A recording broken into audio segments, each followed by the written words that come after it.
In Additio, we can create our own rubrics to be able to apply them to our class activities and evaluate our students in a more qualitative way. To be able to do this configuration, we just need to access the main menu, click on Assessment Tools and Rubrics. In this option, we will be able to see all our rubrics that we have created in Additio. You will also see that by default, it will appear one already created by us. To make one from scratch, just click on the plus icon that appears at the bottom of the screen and set up all the information. Select a title, for example, or a presentation. Set up the columns that you need, the rows, the type of result you want, for example, a sum, a percentage, or an average, the columns width, etc. And once you have everything set up, just click on Save. You have to bear in mind that in this case, the columns refer to the evaluation of the activity. That is to say, very good, excellent, good, fair, etc. And the rows refer to the accessible items. In this case, presentation, content, material, activities, etc.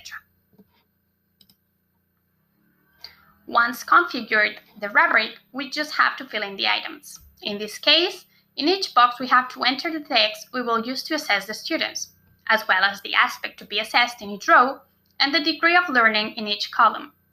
Once the rubric has been created, it would look like this.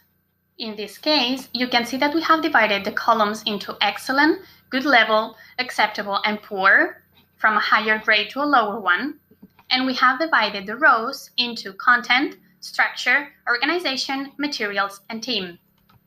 In each item, we need to fill in the information we need to evaluate to the students. Another aspect of the rubrics to bear in mind is the possibility of being able to link skills and assessment criteria to them. To do so, we only have to click on the different items on the left-hand side and associate the elements we need to them. By doing so, we just need to click on Select and click the skills we want to work with. Once we apply and evaluate each student with the rubric, the system will automatically calculate the different criteria and skills we have worked with.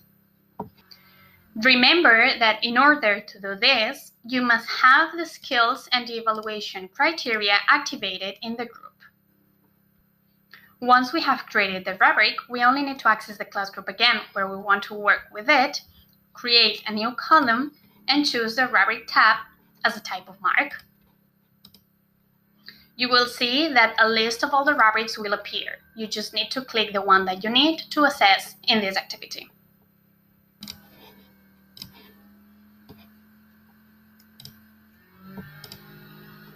Now we just need to evaluate the students, selecting the necessary items according to the score they have obtained, and the system will automatically create the grade.